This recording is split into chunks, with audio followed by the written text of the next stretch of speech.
Vous connaissez la pub « Est-ce que je suis belle ou pas ?» On l'entend partout. Alors moi j'en ai une autre pour vous. Est-ce que je suis mince ou pas? Est-ce que vous me trouvez mince? Question de point de vue, hein. Bon, la plupart des gens diront que je ne suis pas mince, de toute évidence. Mais qui sait, peut-être certains me trouvent mince, hein. J'ai un petit peu oublié de te dire bonjour et bienvenue à toi dans cette nouvelle vidéo. Aujourd'hui, on va parler de la minceur de la part d'une femme qui n'a jamais été mince de sa vie. Mais je te montre, j'ai quand même perdu plus de 35 kilos. Donc on peut parler de perte de poids avec moi. D'ailleurs, c'est ce que je te partage sur ma chaîne YouTube. Je t'invite à aller voir si tu me connais pas déjà. Mais pas sûr qu'on puisse parler de minceur encore, hein. Je vous ai réellement invité à vous poser la question sur moi, sur vous. Est-ce que telle personne a l'air d'être mince? Oui, a l'air, parce que au final, être mince, ça se définit comment? On parle bien d'apparence physique, on est d'accord. Donc ça ramène à quelque chose qui est complètement subjectif. En gros, ça dépend de la vision de la société de manière générale, mais aussi de la vision de chacun d'entre nous, sur nous-mêmes, sur les autres. Chacun a sa propre vision de la minceur. Donc moi, dans cette vidéo, je vais vous parler de la minceur, mais je tiens quand même à mettre un petit avertissement avant le démarrage là de la vidéo, même si je l'ai un petit peu déjà démarré. Ceci est une vidéo totalement subjective à 100%. Elle n'est donc absolument pas une vérité, mais plutôt une invitation à la réflexion. Et la question qu'on va se poser dans cette vidéo, c'est... être mince, est-ce que c'est plutôt cool ou pas cool? Donc je vais d'abord vous dire ce que moi j'en pense, mais après on va se baser sur ce que vous en pensez. J'ai lancé des petits questionnaires sur Instagram, vous savez que j'adore prendre en compte les points de vue des uns et des autres. Déjà, comment est-ce que je vois la minceur, moi, de mon regard, encore une fois totalement subjectif, qui va dépendre de mes propres expériences de vie, de ce que j'ai entendu dire, de ce que je ressens, des moqueries que j'ai pu subir, bref. Pour moi, la minceur, c'est plus autour d'un taille 36-38. Oui, on va se baser sur les tailles de vêtements parce que, comme c'est complètement subjectif, je ne vois pas du tout comment est-ce qu'on peut se faire une idée là-dessus. Certainement pas par rapport au poids parce qu'il y a trop de différences en fonction de la composition corporelle. Alors oui, au niveau de la taille de vêtements, c'est vrai, le visuel ne va pas être le même selon si la personne est grande, élancée ou à l'inverse petite. Mais ça n'empêche qu'une taille de vêtement, ça reste une taille de vêtement. C'est-à-dire que tu sois grande ou petite, au final, le 38, il va rester un 38, quoi. Donc, ça me paraît être la meilleure valeur de référence pour se rapprocher le plus possible de quelque chose qui nous parle, quoi. Donc, moi, je vois ça comme ça, plutôt un taille 36, 38, voire même 34 parfois. Bon, je viens de loin aussi, hein. Je suis née en 90 dans une société pro-minceur. Alors, j'ai perdu du poids. Est-ce qu'à ce jour, je veux être mince ? J'ai toujours rêvé d'être mince parce qu'on m'a toujours dit que je ne serais jamais mince, parce que je n'ai jamais été mince et que j'ai toujours eu envie de prouver aux autres qu'ils avaient tort en fait. Donc ce serait vous mentir que de dire que non, la minceur c'est absolument pas un truc qui m'attire, c'est faux. Même si j'ai jamais été mince, j'imagine le truc quand même plutôt cool. Genre je me sentirais plus légère, j'aurais plus de confort, de possibilités de mouvement, je me sentirais sûrement plus belle, j'aurais accès à plus de vêtements, je pense que je serais sûrement aussi en meilleure santé, je serais certainement valorisée dans la société, bref c'est un truc qui m'attire, je l'avoue. Une petite question quand même que je me pose personnellement par rapport à la minceur et à la santé, c'est est-ce que mon poids santé finalement se trouve dans cette catégorie minceur? Parce que vu qu'on se base sur quelque chose de visuel, sachant que j'ai de la peau en trop, j'ai des bourrelets, j'ai des formes comme ci, comme ça, même si je perds du poids, et puis ça dépend aussi de ma composition corporelle, si je suis plutôt musclée ou pas du tout.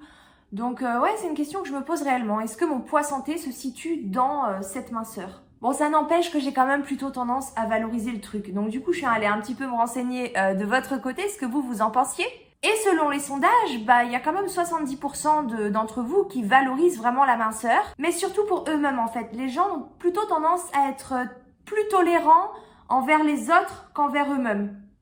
C'est bien connu, en général, on est trop dur envers soi-même. Mais alors pourquoi c'est cool la minceur? Qu'est-ce que ça représente de si cool la minceur? Eh bien généralement, ce qui revient quand même beaucoup, c'est l'apparence physique. C'est-à-dire que la minceur se rapporte plutôt à quelque chose de beau. Une belle femme est une femme mince. C'est quelque chose qui revient quand même énormément. Et au-delà de la beauté, ce qu'on retrouve aussi beaucoup, c'est la notion de réussite. L'idée selon laquelle une femme mince réussit sa vie, en tout cas plus facilement, est largement répandue. Pourquoi? Parce que la minceur se rapporte à une norme, ça se rapporte à la société en fait. T'es toujours plus facilement intégré dans la société quand tu es mince, que ce soit dans la famille, dans le monde du travail, avec les amis. On te regarde pas de la même façon, même dans les magasins. Ça te faciliterait l'accès à certaines branches professionnelles. Bref, en gros, on te regarde vraiment pas de la même façon en fonction de ton apparence physique du coup, parce qu'on parle bien de minceur et non de poids. Et un truc qui revient beaucoup aussi, c'est que la minceur serait un certain idéal, le Graal un peu à atteindre, mais en contradiction avec cette notion d'impossibilité. C'est-à-dire que ouais, moi mon rêve c'est d'être mince, mais être mince c'est impossible.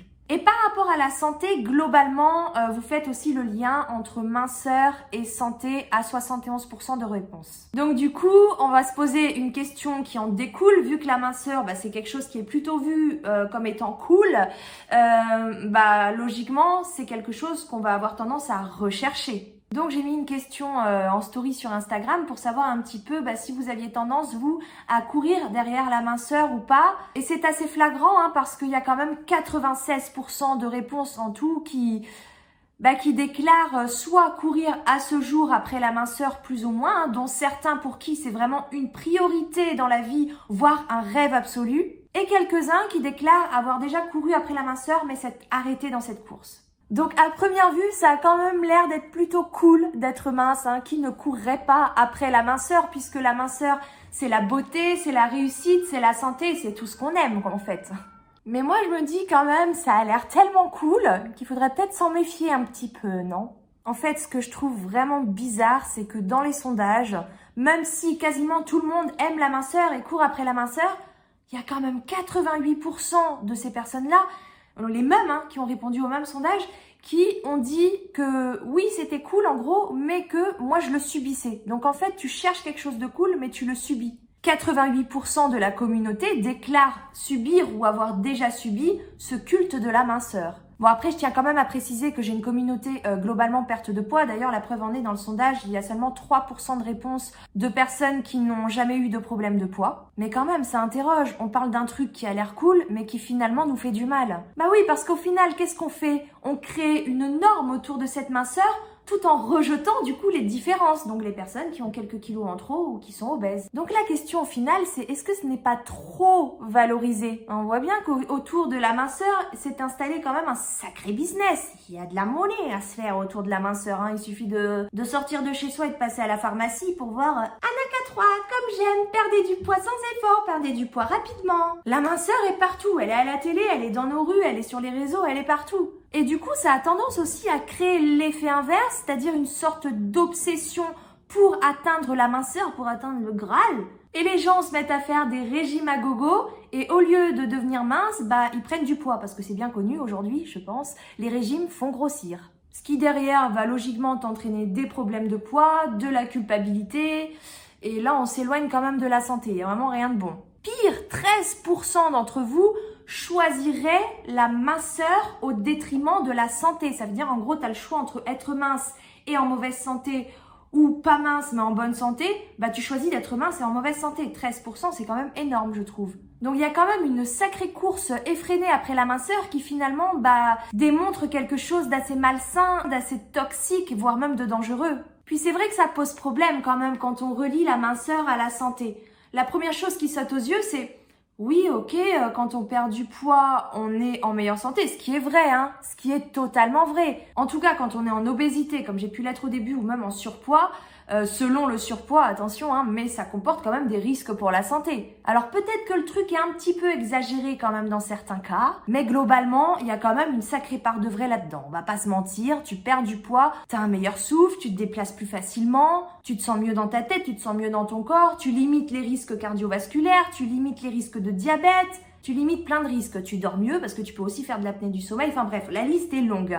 L'obésité comprend quand même ses risques pour la santé, mais force est de constater aussi qu'il y a des personnes qui sont en obésité ou en surpoids qui sont en très très bonne santé, et à l'inverse, il y a des personnes qui sont vraiment minces et qui pour autant sont en très mauvaise santé. Mais au fond, pour moi, le problème fondamental sous-jacent à tout ça, c'est que bien souvent, la minceur représente un idéal à atteindre où au final, l'apparence va primer sur la santé. Et force est de constater, moi qui reçois des messages tous les jours sur Instagram depuis des années, je peux vous dire que des témoignages j'en ai eu à gogo, donc j'entends de tout tous les jours, je sais ce qui revient le plus souvent et je peux vous certifier que l'un des témoignages qui revient le plus souvent est celui de personnes au final qui visent un poids trop bas. Parce que souvent, on va vouloir retrouver un corps qu'on avait avant, un ancien corps. On n'arrive pas à faire le deuil avec un corps qu'on avait avant. On a tendance à oublier que peut-être on a eu des enfants entre-temps, notre corps a évolué, donc notre poids de forme aussi va évoluer en conséquence. Ou alors on va vouloir retrouver le corps qu'on avait quand on était ado, ce qui n'est pas possible. On a du mal à accepter le fait que notre corps a évolué et qu'il ne deviendra de toute façon, de toute évidence, jamais comme il n'était avant. C'est très difficile à accepter. Mais bien souvent, il y a des gens qui veulent retrouver un poids particulier, re-rentrer dans ce pantalon, retrouver leur ventre plat. Bref, il y a comme cette nostalgie et le désir de retrouver quelque chose de perdu. Puis bien trop souvent, on se fie à des normes alors qu'on est tous différents, on n'a pas tous la même morphologie. Je pense qu'on se fie trop à l'IMC aussi. L'IMC qui ne veut rien dire au final, parce que si on suit l'IMC, il y a des personnes qui sont dans la catégorie obèse, alors qu'en fait, elles ont moins de graisse dans leur corps qu'une personne d'IMC normale, elles ont plus de muscles dans leur corps qu'une personne d'IMC normale. Donc en fait, tant que tu regardes pas la composition corporelle, l'IMC ne veut rien dire. Tant que tu regardes pas le passé d'une personne, l'IMC ne veut rien dire. C'est trop vague l'IMC. Alors je dis pas qu'il est à jeter à la poubelle, c'est quand même un indice qu'on peut regarder, mais pas à prendre au pied de la lettre quoi. Bref, bien souvent, je trouve qu'on cherche à atteindre un poids trop bas qui ne nous correspond pas, ce qui va entraîner une sous-alimentation et donc derrière des problèmes de santé. En fait, ce que je veux dire, c'est que le poids santé, bien souvent, il est plus élevé que le poids qu'on souhaiterait réellement faire, le poids qu'on rêverait d'avoir, quoi. Bref, tout ça pour vous dire que, à mon avis, la perte de poids, c'est quelque chose de vraiment bien quand on en a réellement besoin. Mais la recherche de la minceur, je suis quand même assez mitigée parce que ça repose sur une donnée relative à l'apparence physique. Et donc, elle peut être dangereuse dans le sens où elle va apporter une dénutrition, des problèmes de santé, voire des problèmes psychologiques, des troubles du comportement alimentaire. Bref, ça peut aller très très loin. Alors, une personne m'a dit sur Instagram, oui, mais ça, c'est juste dans les cas extrêmes. Je sais pas, j'ai quand même l'impression que c'est plus fréquent que ça n'en a l'air. En fait, ce qu'il faut comprendre, encore une fois, c'est qu'on est tous différents. De ce fait, je pense que le poids santé peut très bien représenter la minceur comme ne pas le représenter. La normalité n'est pas celle de tout le monde au final. Peut-être qu'il y a une femme, elle aura son poids santé en étant à une taille 36-38. Oui, Toto. Ah, vous le voyez pas d'ici. Je vous présente Toto.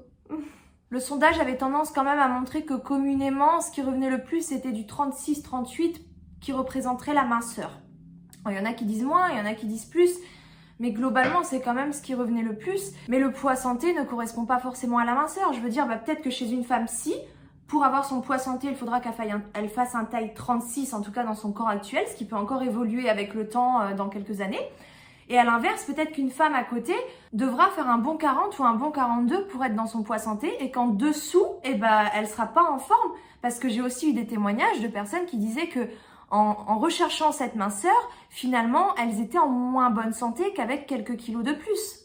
En moins bonne santé, avec moins d'énergie, voire avec de graves problèmes de santé aussi. Au final, je pense que le poids idéal, c'est celui que tu arrives à maintenir naturellement, donc en ayant des habitudes alimentaires, des habitudes de vie qui sont respectueuses de ton corps et qui ne sont pas non plus une contrainte chaque jour à devoir se restreindre, à devoir se frustrer. Alors je pense qu'il y a quand même un effort à faire toute sa vie, un minimum quand on a été obèse, évidemment, mais il n'y a pas besoin d'être au régime toute sa vie, c'est ça que je veux dire. Ton poids santé devrait correspondre à un poids dans lequel tu te sens bien au final. Tu te sens bien dans ton corps, mais tu te sens bien aussi avec ce que tu fais au quotidien, avec ce que tu manges. C'est quelque chose que tu dois pouvoir tenir sur la durée sans trop d'efforts, sans être là à compter la calorie près ou à t'interdire de manger tel aliment. Enfin voilà, après c'est comme ça que je vois les choses. Encore une fois, cette vidéo n'est pas une vérité. Mais voilà mon avis, pour moi le poids idéal, c'est celui avec lequel tu te sens bien. Cette vidéo est terminée, j'espère qu'elle t'a plu et je te donne rendez-vous dimanche prochain dans le prochain vlog. The future is now.